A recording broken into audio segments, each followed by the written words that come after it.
buenos días, queridos hermanos. Es de gran regocijo podernos volver a encontrar. Qué bendición poder saber de ustedes y ustedes de nosotros. Como familia estamos muy preocupados por el crecimiento espiritual. Yo le invito para que por favor tú alistes tu Biblia y puedas leer conmigo Efesios 2, 11 y 12. Dice la palabra del Señor así: recordad pues que en otro tiempo vosotros los gentiles en la carne, llamados incircuncisión por la tal llamada circuncisión hecha por manos en la carne, recordad que en ese tiempo estabais separados de Cristo, excluidos de la ciudadanía de Israel, extraños a los pactos de la promesa, sin tener esperanza y sin Dios en el mundo. Así que, mis amados hermanos, nosotros que hemos sido reconciliados con Dios por medio de Jesucristo, vamos a adorar juntos al Señor. Tu amor fue más allá. Tu amor resucitó por mí. Y tu amor está vivo hoy. Y por eso podemos cantar, Señor. Por eso podemos adorar a un Dios que está vivo, a un Dios que no está muerto. Es un Dios todopoderoso. Eso es un Dios sublime. Es un Dios soberano. Por eso le decimos así.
A un tierno niño tocar su piel, gozo nos da, pero es mejor la dulce calma que Cristo el Rey nos puede dar, pues vivo está. Que Él vive, triunfar en mañana, porque Él vive, ya no hay temor, porque yo sé que el futuro es suyo, la vida vale más y más, solo por Él. Yo sé que un día el río cruzaré con el dolor, batallaré y al ver la vida triunfando invicta, veré gloriosas luces y veré al Rey, veré a mi Rey, porque Él vive, triunfaré mañana, porque Él vive, ya no hay temor, no hay temor.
ti, Señor, vale más y más nuestra vida. Que Dios les bendiga. Buenos días, amados hermanos. Agradecemos a Dios por su fidelidad, porque Él a través de los tiempos nos guarda, es nuestro proveedor y también nuestro ayudador en los momentos difíciles. En estos tiempos escuchamos a los economistas, a los sociólogos, psicólogos, hablando de temas variados. Encontramos temas tales como la justicia social, la paz, la reconciliación entre los pueblos, las estructuras psicológicas derribables o las que no se derriban fácilmente o se sostienen a pesar de las dificultades. Y muy poco escucha uno hablar del tema la esperanza. Por eso en esta mañana quiero hablar de ese tema. Y exactamente es por qué debemos hablar de esperanza en este año 2020. Y para ello quiero que me acompañen a la palabra, a la carta escrita por el apóstol Pablo a los Efesios, en el capítulo 2, el verso número 12. Dice la Escritura: en aquel tiempo estabais sin Cristo, alejados de la ciudadanía de Israel y ajeno a los pactos de la promesa, sin esperanza y sin Dios en el mundo. Considero importante que definamos la palabra esperanza tanto a través del diccionario de nuestra lengua española como el diccionario bíblico. Y la primera definición que encontramos en el diccionario de la lengua española referente a esperanza es la confianza de lograr una cosa o de que se realice algo que se desea. La definición de esperanza también, de acuerdo a lo que el diccionario bíblico nos dice, es un término hebreo y se traduce en el Antiguo Testamento como una cosa o acontecimiento que se espera que está en el futuro. Pero también investiguemos un poquitito cómo lo expresa este término en el Nuevo Testamento. Y allí ya se utilizan dos vocablos griegos, y el uno es el piso y el otro es el pis. Y estos dos verbos traducen expectativa de algo bueno. Si tratamos de unificar las definiciones tanto en el diccionario de la lengua española como en el diccionario bíblico, podemos encontrar muchas coincidencias y dentro de ellas está algo que se espera, que está en el futuro, algo bueno, algo que no tiene comparación. Por ello quiero que volvamos a Efesios capítulo 2, el verso 2, y ahora sí tratemos de asociar las definiciones de los diccionarios con lo que la palabra nos enseña y hagamos algo muy contextual. Dice Pablo a los hermanos de Éfeso, hablando de la esperanza, le dice: en aquel tiempo estabais sin Cristo, y por ello estaban alejados de la ciudadanía de Israel y ajenos a los pactos de la promesa. Introduce Pablo: y por ende no había esperanza y sin Dios en el mundo. Aquí está hablando a los gentiles. Y no olvidemos que los gentiles son llamados también los de la incircuncisión. Y experimentaban dos tipos de limitaciones. La primera era una limitación social y venía esa limitación como resultado de la antipatía o de la hostilidad que había existido entre judíos y gentiles durante miles de años. Descubrimos que los judíos consideraban a los gentiles como desheredados y los trataban como objeto de burla y desprecio. Y el segundo, más significativo tipo de hostilidad era espiritual, porque los gentiles como pueblo estaban alejados de Dios en 5 formas distintas. Y la primera forma en la que los gentiles estaban alejados de Dios es que estaban sin Cristo. Y Cristo era su Mesías. Y como no tenían Salvador ni Libertador, vivían sin propósito ni destino divino. La segunda era que estaban alejados de la ciudadanía de Israel. Mis amados, los judíos, como pueblo escogido de Dios, era una nación cuyo rey y Señor supremo era Dios mismo. Y se beneficiaban como pueblo de esa bendición y de esa protección, que eran únicas en toda la tierra.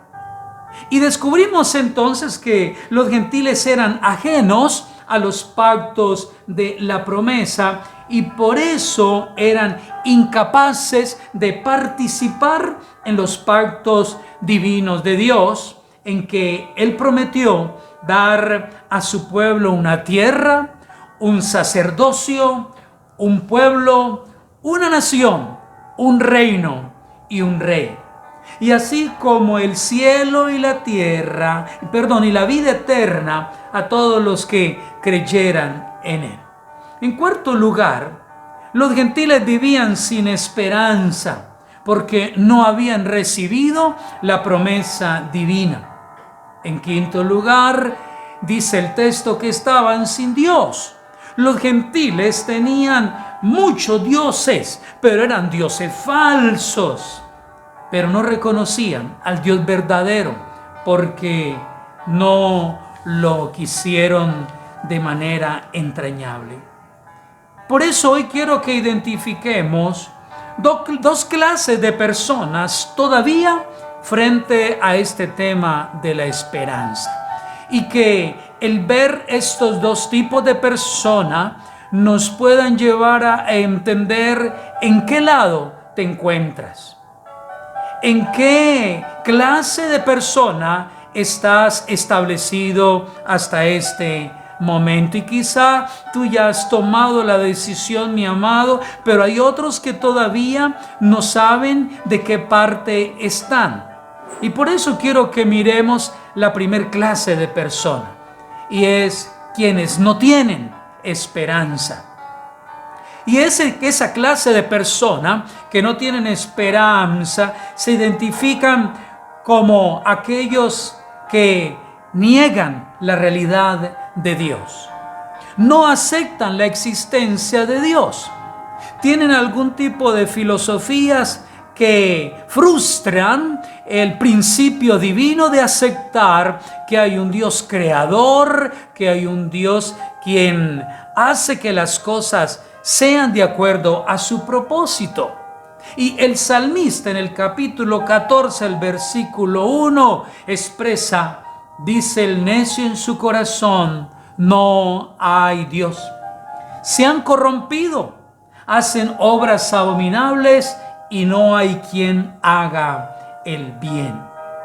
Una de las características, o mejor, la persona que no acepta la realidad de Dios es llamado necio.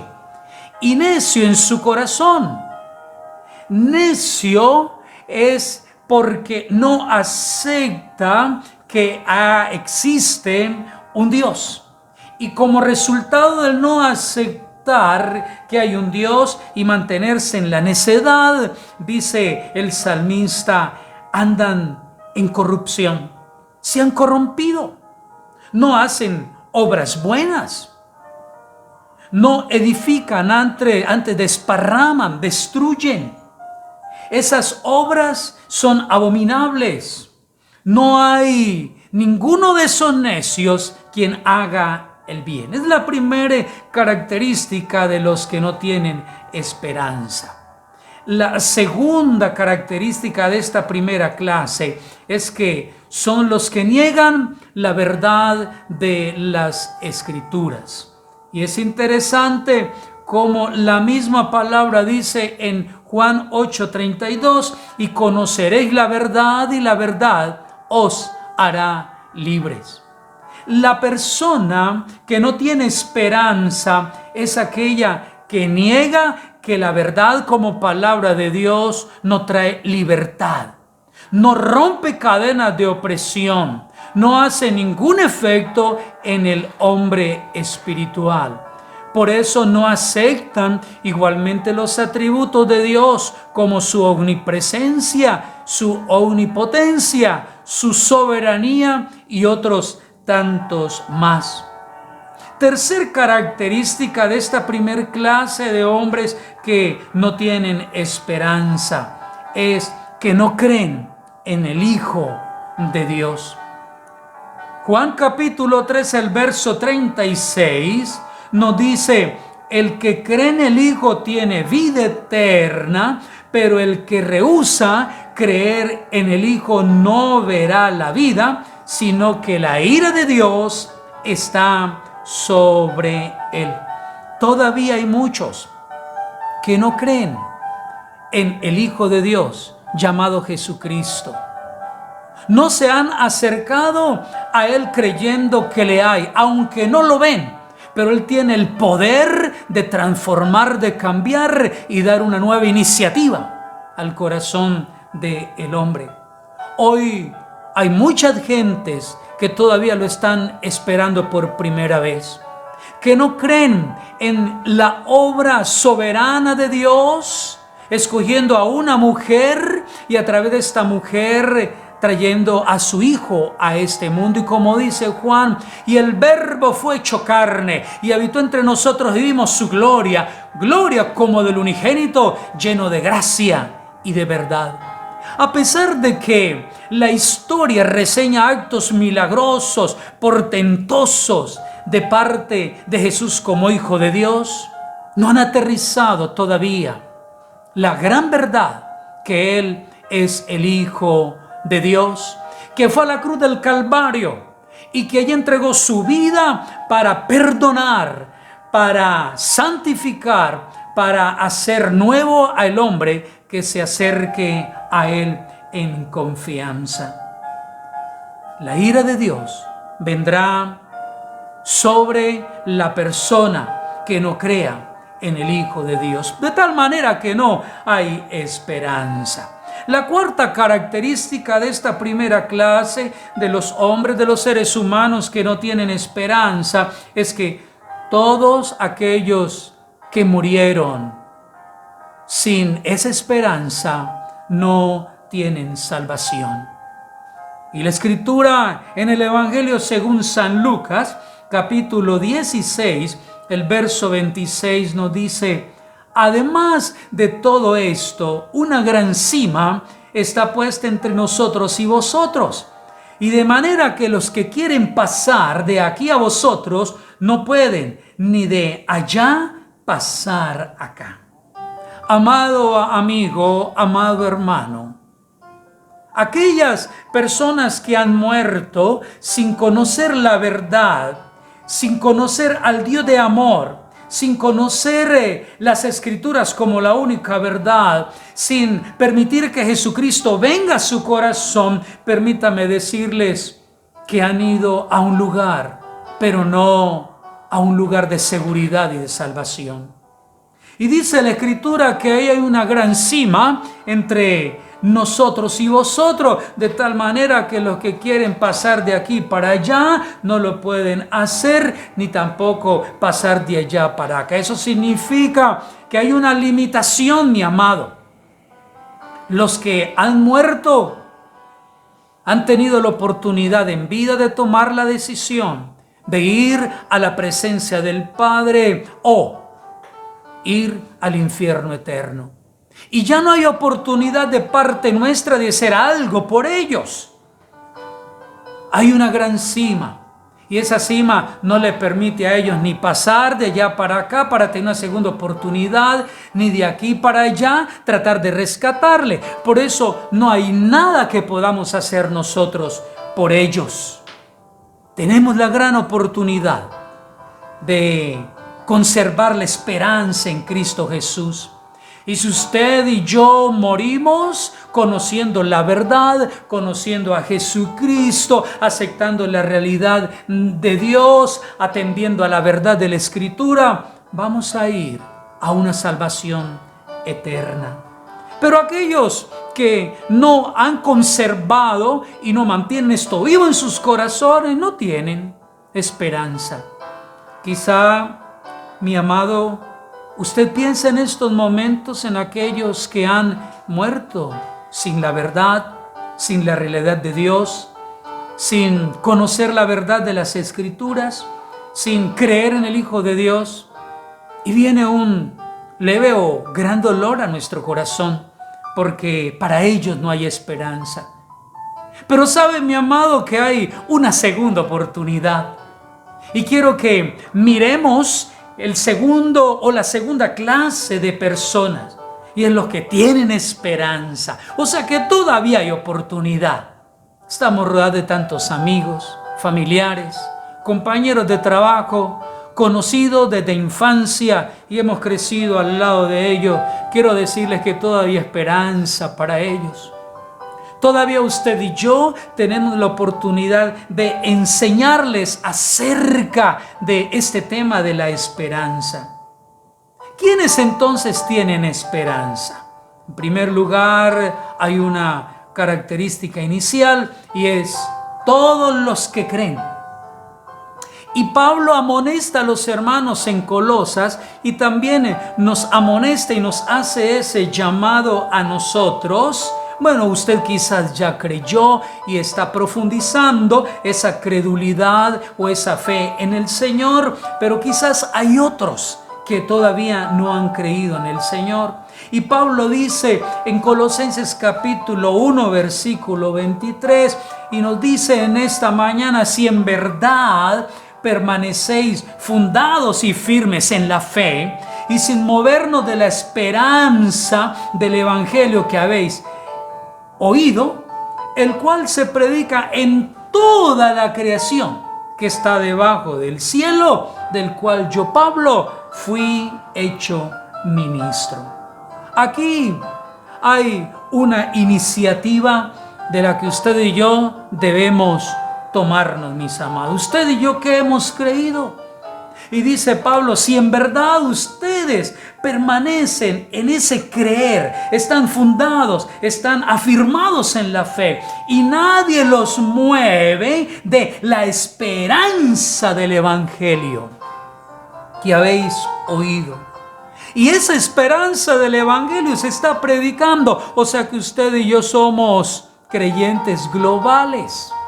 Y como creyentes globales podemos incluso orar a Dios, también enseñar a otros, poder traer a otros e ir y llevar el Evangelio y proclamarnos, amados hermanos, como los voceros de un mensaje que transforma en estos tiempos.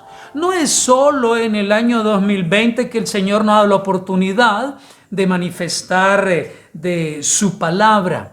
Durante toda la creación se ha predicado y se seguirá predicando. Segunda característica de la persona que tiene esperanza: acepta la esperanza de vida eterna. Pablo, escribiendo a Tito, le da un consejo muy práctico para que mantenga su mente y corazón y lo transmita también a las generaciones futuras.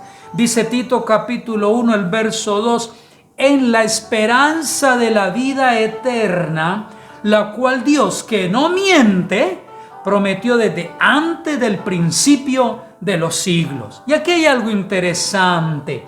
Esto de la esperanza de vida eterna nace del corazón de Dios porque es una promesa. Y Dios no miente, lo que Él promete lo cumple. Si Él lo dice, lo promete, y si Él lo promete, lo cumple. Pero además de ser una promesa, es una heredad. Querido y amado hermano, la vida eterna es una heredad. Quizá tú estás pensando en dinero, en posesiones, como una herencia que alguien algún día le va a dejar.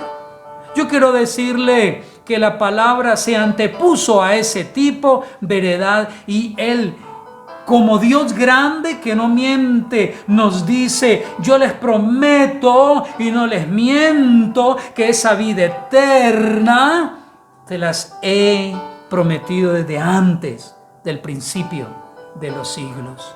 Tomemos esa promesa, vivamos esa promesa eterna. Y en tercer lugar, otra característica más que tiene esa segunda clase de hombre de esperanza es que todos los que aceptamos que hay esperanza, ella trae consigo consuelo. Y Pablo, una vez más, hablando a nuestros hermanos en Tesalónica y en esta mañana nosotros, nos dice en Primera de Tesalonicenses 4:13: tampoco queremos, hermanos, que ignoréis acerca de los que duermen, para que usted y yo no estemos tristes, como aquellos que no tienen esperanza. Uy, mi amado, quizá usted en estos momentos está pensando en ese familiar que perdió. Y sabemos que ha muerto mucha gente en el mundo entero. Y algunos de ellos sin esperanza, porque no tenían en su vida el consuelo que un día irían a estar en la presencia con el Señor. Pero hoy Pablo nos dice: no, hermano, si alguno de vosotros ha muerto en Cristo y duerme, no se entristezcan, porque esos hermanos tienen esperanza, no como aquellos que no le han conocido, porque no tienen esperanza. Maravillosa palabra que el Señor nos da a nosotros como iglesia en esta mañana. Si has perdido algún familiar que conoció a Cristo, mi amado, no estés triste. La esperanza en el Señor trae consuelo para tu vida, trae consuelo para el hermano que está lejos, para la iglesia invisible que está en otros países. Hoy muchos de nuestros hermanos han perdido hermanos de sangre, pero también hermandad en la familia de la fe.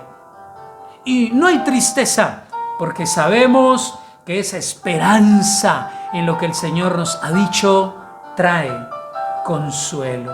Y quiero concluir diciéndoles: el hecho de que usted y yo seamos participantes de esa esperanza es lo que nos permite a cada uno de nosotros como creyentes perseverar en la fe.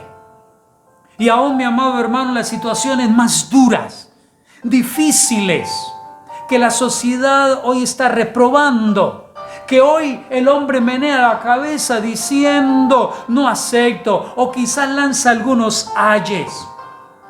En medio de eso duro, allí está la promesa de parte del Señor. Y es también lo que nos incita al amor, nos incita a las buenas obras, sabiendo, mi amado, que el trabajo que usted y yo hagamos en el Señor no es en vano. Todo lo que usted y yo hagamos en vida no es en vano. El Señor un día nos recompensará.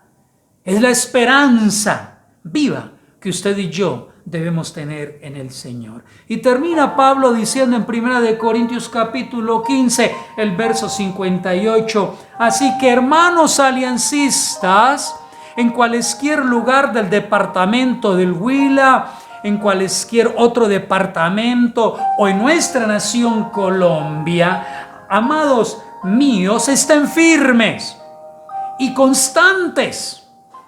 Crezcan en la obra del Señor, sírvanle al Señor, y siempre, no solamente cuando no había pandemia. No, en medio de la pandemia también, en medio del momento difícil, sabiendo que tu trabajo, que nuestro trabajo en el Señor no es en vano. Oremos. Padre, te damos gracias porque tu palabra nos fortalece, porque tu palabra día a día nos trae firmeza y nos hace ser constantes y crecer en el conocimiento y en el propósito tuyo.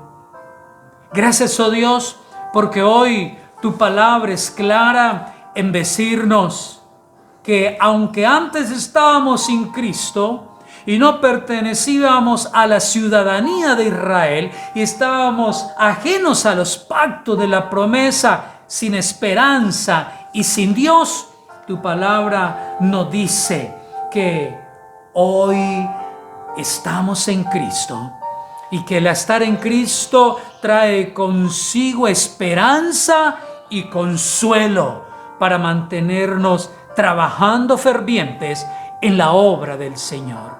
Por eso, Padre, bendigo la iglesia, bendigo cada miembro, bendigo cada creyente, para que donde ellos estén, la esperanza en ti se mantenga viva y fuerte. Aún en medio de los vientos fuertes, aún en medio del oleaje fuerte, Señor, que podamos mantenernos firmes y fieles en la esperanza que es en ti, oh Jesucristo.